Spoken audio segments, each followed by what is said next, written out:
ഇന്നലത്തെ എപ്പിസോഡിൽ നടന്നൊരു കാര്യമാണ് പറയാൻ പോകുന്നത്. നമ്മുടെ വൈൽഡ് കാർഡ്സ് ഒക്കെ ബിഗ് ബോസ് ഹൗസിലേക്ക് വരുന്നതിന് മുന്നേ ലാലേട്ടൻ സൗഹൃദങ്ങളെ പറ്റി സംസാരിക്കുകയുണ്ടായി. അപ്പോൾ ഓരോരുത്തരും അവരുടെ സൗഹൃദങ്ങളെ പറ്റി പറഞ്ഞു. ശ്രീരേഖ പറഞ്ഞു, അതുപോലെ തന്നെ നമ്മുടെ ജിൻഡോ പറഞ്ഞു. അത് കഴിഞ്ഞിട്ട് ജാസ്മിൻ പറഞ്ഞ ചില കാര്യങ്ങളുണ്ട്. നാണമില്ലെങ്കിൽ ഇറങ്ങിപ്പോണം ഹേ. അതുപോലെ തന്നെ നമ്മുടെ കാണ്ടാമൃഗത്തിൻ്റെ തൊലിക്കട്ടി എന്നൊക്കെ പറയില്ലേ, അമ്മാതിരി ഐറ്റമാണ് നമ്മുടെ ജാസ്മിൻ ജാഫർ എന്ന് പറയുന്നത്. സൗഹൃദത്തെ പറ്റി പറഞ്ഞത് മറ്റുള്ള എല്ലാവരും എൻ്റെ ഫ്രണ്ട്സ് ആണെങ്കിൽ തന്നെ കൂടുതൽ എനിക്ക് ഇൻട്രാക്ട് ചെയ്യാൻ ഇഷ്ടം, അല്ലെങ്കിൽ കൂടുതൽ എനിക്ക് സംസാരിക്കാനായിട്ട് ഇഷ്ടം ഗബ്രിയോടാണ്.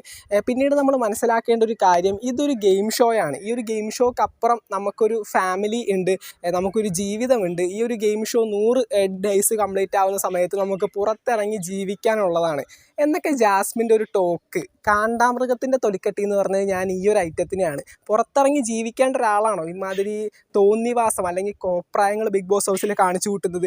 അതും പുറത്ത് എന്താണ് കമ്മിറ്റഡ് ആയിട്ടിരുന്നിട്ട് 7 മാസത്തോളം പ്രണയിച്ച് വീട്ടിൽ വന്ന് കല്യാണം ആലോചിച്ച സ്വന്തം കാമുകനെ ബിഗ് ബോസ് ഹൗസിൽ വന്ന് എൻ്റെ ഒരു കൂട്ടുകാരൻ എന്നെ വെറുതെ പ്രപ്പോസ് ചെയ്തു, ബിഗ് ബോസ് കഴിഞ്ഞിട്ട് തീരുമാനിക്കാമെന്നൊക്കെയാണ് ഞാൻ പറഞ്ഞത്, ഇതുവരെ ഉറപ്പിച്ചിട്ടൊന്നുമില്ല എന്നൊക്കെയാണ് അവിടെ ചെന്ന് ഒരുമാതിരി മറ്റേ വർത്താനം പറഞ്ഞത്. ജാസ്മിൻ ജാഫറിൻ്റെ അച്ഛൻ ജാഫർ വരെയും ഇവിടെ നിന്ന് പറഞ്ഞത് എന്താണ്, ചെറുതായിട്ട് എൻഗേജ്മെൻ്റ് ഒക്കെ കഴിഞ്ഞു, ഫസ്റ്റ് എൻഗേജ്മെൻറ്റ് എന്താണ് ഇത്തരത്തിൽ ഡ്രോപ്പ് ഔട്ട് ആയ സ്ഥിതിക്ക് സെക്കൻഡ് എൻഗേജ്മെൻറ്റിന് അധികം ആൾക്കാരൊന്നും വിളിച്ചു കൂട്ടിയില്ല. അഫ്സലും പറഞ്ഞു, അഫ്സലിൻ്റെ വോയിസ് പുറത്തു വന്നു. അഫ്സൽ അത് എന്താണ് ഈ പറഞ്ഞ സോഷ്യൽ മീഡിയയിൽ നമ്മുടെ ഇൻസ്റ്റഗ്രാമിൽ പോസ്റ്റ് ഇട്ടിട്ടുണ്ടായിരുന്നു. അതിൻ്റെ എന്താണ് റിവ്യൂവും കാര്യങ്ങളൊക്കെ നിങ്ങൾ കണ്ടു കാണും മിക്കവാറും. അഫ്സൽ കൃത്യമായിട്ടുള്ള രീതിയിൽ പറഞ്ഞു, എൻ്റെ ജീവിതം ഇല്ലാണ്ടാക്കിയൊരു വ്യക്തിയാണ് ജാസ്മിൻ എന്ന് പറയുന്നത്. ഇത്രയും നാൾ ഞാൻ സ്നേഹിച്ചതിന് അവളുടെ ഭാഗത്തു നിന്ന് എനിക്ക് കിട്ടി. എനിക്കിനി അവളെ ഫേസ് ടു ഫേസ് കണ്ട് സംസാരിക്കാനുണ്ട്, കുറച്ച് കാര്യങ്ങൾ പറഞ്ഞ് തീർക്കാനുണ്ട്. ഇത്തരത്തിലുള്ളൊരു വ്യക്തിയാണ് ബിഗ് ബോസ് ഹൗസിൽ ചെന്ന് പുറത്തൊരു ജീവിതമുണ്ടെന്ന് പറഞ്ഞ് വലിയ ഗെയിം കളിക്കാൻ പോകുന്നത്. മോശം എന്ന് തന്നെ പറയാനുള്ളൂ, വളരെ മോശം. പുറത്ത് വന്നിട്ട് ഇതിനെപ്പറ്റിയുള്ള കുറച്ച് കാര്യങ്ങളെ കൂടി നമ്മൾ അറിയും. തീർച്ചയായിട്ടും അഫ്സലിൻ്റെ ഭാഗത്തു നിന്നൊരു റിപ്ലൈ ഉണ്ടാകും. ജാസ്മിൻ്റെ ഒരു എന്താണ് 3G ആയ ഒരു മുഖം നമുക്ക് കാണാം.